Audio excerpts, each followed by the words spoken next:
प्रणाम दोस्तों, मैं नीतू दुबे आप सभी के बीच में बहुत ही प्यारा सा, बहुत ही सुंदर मंडप की गाली गीत लेकर आई हूँ। तो दोस्तों आप लोग पूरा सुनिएगा और गाइएगा। बहुत ही अच्छा है, बहुत छोटा सा है, बिना स्किप के आप लोग सुन सकते हैं। और अगर आप लोग को अच्छा लगा तो आप लोग मेरे वीडियो को शेयर भी करिएगा।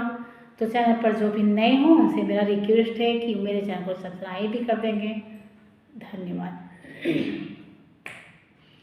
बेटा के बाबा, हाँ बेटा के बाबा, बेटा बेचवा हुए ये माई, रुपया के खातिर बेटा बेची दिले ये माई, रुपया के खातिर बेटा बेची दिले ये माई, रुपया के खातिर, रुपया के खातिर बेटा बेची दिले ये माई, रुपया के खातिर। अरे बेटी के बाबा, अरे बेटी के बाबा, सुबे दरवा हुए ये माई, तवली बिछा के रुपया गिनत बड़े ये माई, तवली बिछा के रुपया गिनत बड़े ये माई, तवली बिछा के। कोह पर से लाडो बेटी, कोह पर से लाडो बेटी, हंसत बड़ी हो माई, हमर पापा नौकर, हमर पापा नौकर, खरीदत बड़े हो माई, हमर पापा नौकर, खरीदत बड़े हो माई, हमर पापा नौकर। बेटा के चाचा, हाँ बेटा के चाचा, बेटा बेचवा हुए ये माई, रुपया के खातिर बेटा बेची दिले ये माई, रुपया के खातिर बेटा बेची दिले ये माई, रुपया के खातिर।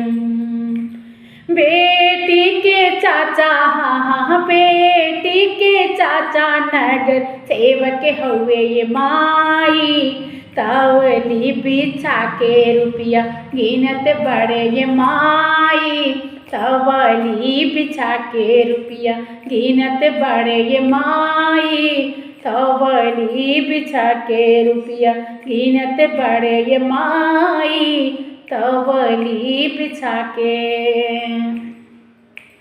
मड़ाई से लाडो बेटी हो, मड़ाई से लाडो बेटी, हंसत बड़ी हो माई, हमर चाचा नौकरे, हमर चाचा नौकरे, खरीदत बड़े हो माई, हमर चाचा नौकरे, खरीदत बड़े हो माई, हमर चाचा नौकरे।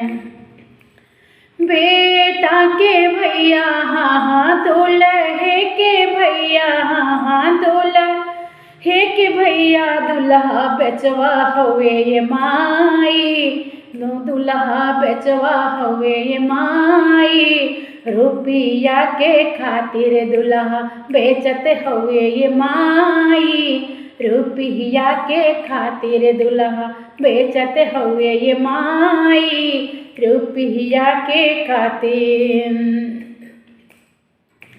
बेटी के भैया, हाँ बेटी के भैया, बिजनेस मैन हुए ये माई, तवली बिछा के रुपया, तवली बिछा के रुपया गिनत बड़े हो माई, तवली बिछा के रुपया गिनत बड़े हो माई, तवली बिछा के।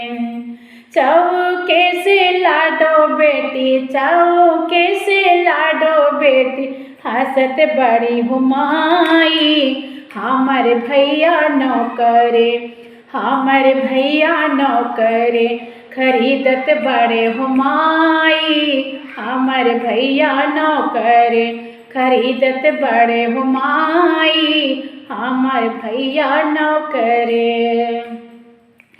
अरे बोरे बोरे चाय पानी हमके दिहिर माई, खाना बनाई, कपड़ा धोई, झाड़ू लगाई हे माई, खाना बनाई कपड़ा धोई झाड़ू लगाई है माई। मोरे बाबा नौकर खरीदे बड़े माई। मोरे चाचा नौकर खरीदे बड़े हुमाई। मोरे भैया नौकर खरीदे बड़े माई। मोरे भैया नौकर। Thank you.